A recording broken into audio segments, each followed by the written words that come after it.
Senate Republicans invoked the so-called nuclear option, changing the chamber's rules along party lines so they could speed up confirmation of a block of lower-level Trump nominees. This just happened. Yes, this week. This change, it lowers the 60-vote threshold for these confirmations to a simple majority, and it undercuts the ability of individual senators to block nominees that they find objectionable. Senate Majority Leader John Thune says the change is necessary to break Democrats' blockade of nominees, but Minority Leader Chuck Schumer says Republicans will regret it. This is a sad, regrettable day for the Senate, and I believe it won't take very long for Republicans to wish they had not pushed the chamber further down this awful road.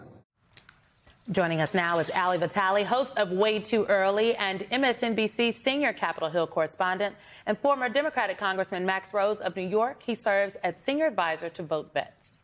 So, Ali, you have the unique and esteemed pleasure of covering Capitol Hill. And I love it every day. I know you do. I know you do. And spending time sort of sussing out the background noise around these things. So there are two parts that I want to start with. The first is why the Senate Republicans feel they need to do this. And two, it's a WSSD question. What should Schumer do? That is the question that we ask ourselves a lot on Capitol Hill. Sure. We're trying to get into the Democratic mindset. We'll do that second. Well, the other one is what should the Democrats do? But yeah, well, let's start with Schumer. And that's a larger, more existential question than we have time for. It is way too late for me, after all. But we'll start on the first of the why they would do this, because we've seen changes going nuclear before in Congress, right, in the Senate. Both parties have been responsible for doing this. In this instance, it allows them to go through these nominees more quickly. We're talking about like undersecretaries, deputies, and they're doing them in large batches now because the president has been very frustrated with the slow pace of the Senate. Surprise, surprise. Welcome back to Washington.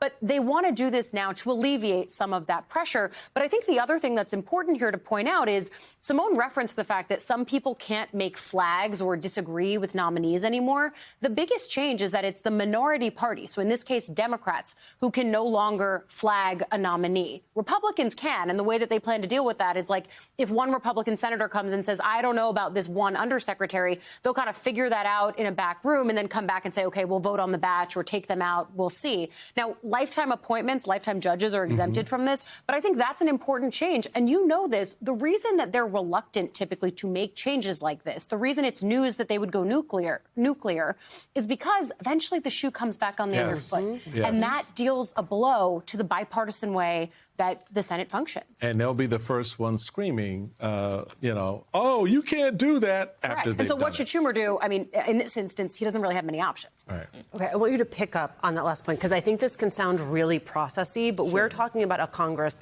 that already has absolved itself of a lot of its responsibilities. They're now taking more power away from the minority party. You had Schumer saying that the party was reacting to Trump's historically bad nominees, a trend he predicted would worsen with the GOP's rule change.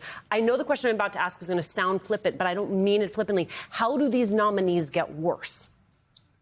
Well, I don't necessarily know they can get worse, but I can tell you what breaks my heart about this issue is that the option was still on the table. Senate Democrats should have done this when they had power. I do not care about the Senate as an institution. I care about the Democrats using all of the political power at their disposal. Every single time you see the president or the Republican Senate do something to exert political power, to get something done on their agenda, and we all say, Eureka, this is amazing, I can't believe they're doing it, this is horrible. I strongly believe the Senate Democrats should have done that when they had the opportunity to do so, because the difference between the two parties in the end is the Republicans are using it to advance xenophobic, authoritarian public policies that do no one any better, whereas the Senate Democrats, when they had a chance, their policies would have actually helped more people. That's the only sad thing about this right now.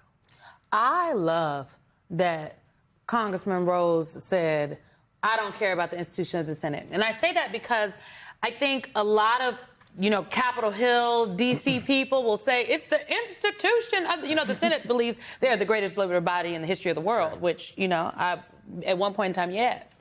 But this defense of institutions versus fighting the fights that need to be fought, I think is a really important dynamic that's creeping up inside the Democratic Party apparatus right now. It absolutely is. And it's really a divide based off of, I don't want to say age, but almost how long you've been there. Because there was a day in the Senate where it wasn't about which party you're in, it's about the Senate versus everybody else. And you know what? Those days are not coming back. They're just not. What matters at this point is when you have power. When the people say, hey, we're going to give you the majority, do everything in your power to get something done. Because here's what I know. People will vote based off of what you're able to deliver. They will not vote. Try coming back to a forum or a town hall or knock on doors and say, look, I know I didn't address affordability, but I really protected the institution. Good luck with that. Good luck in the next election. Doesn't work. I think, Ali, the congressman is right. I know he's right about that narrative publicly going forward. So it raises a very interesting question as we turn the corner to the end of this month and the beginning of a new fiscal year. And this is where you hear the angelic harp playing and all of the background sounds about a new budget year for the federal government. And this idea of a shutdown, you've got this concept that's emerging, shut down Democrats, right, who are looking to fight back. You have AP News noting Schumer says he and House Democratic leader Hakeem Jeffries are united in opposing any legislation that doesn't include a key health care provisions and a commitment not to roll them back. He argues that the country is in a different place than it was in March, when he vigorously argued against the shutdown. And he says he believes Republicans and President Trump will be held responsible if they don't negotiate a bipartisan deal. You've just said in the Senate, for example, the Democrats have been basically neutered. They don't have the ability to do the thing, to the congressman's point, that they could have done earlier, right, in terms of using the politics of the institution to affect policy changes. How does this play? They're doing it now. They're doing it now. So, on this, they actually do have some leverage, right? And that was the word that I was hearing throughout August from Democratic members that I were talking to. And the feeling was in March, House Democrats felt very hung out to dry by Chuck Schumer, who ultimately, of course, gave the votes that were necessary to avoid a government shutdown. At that point, the question was, well, how do we get out of a shutdown if we get in one? And there was a realization, of course, that there were some in the White House who were perfectly comfortable with the government no longer functioning and could see some policy upside to that. What I think hasn't changed is that dynamic. What happens if you get into a shutdown and how do you get out? But Schumer and Jeffries both are very aware of exactly what the congressman is talking about here, the clamoring from the base. And they finally found the issue that they're willing to fight on. They want to center this around the Medicaid cuts that were put into place in that big, beautiful bill. They know it's going to be the seminal issue of the midterms. They know that health care has been a really salient message for them before. Think about 2018. And they now see not just leverage in this fight, but an opportunity to make it a reminder for the American public, hey, we're giving Republicans yet another chance here, and they're still not saving your Medicaid. That's the thinking on the Democratic side.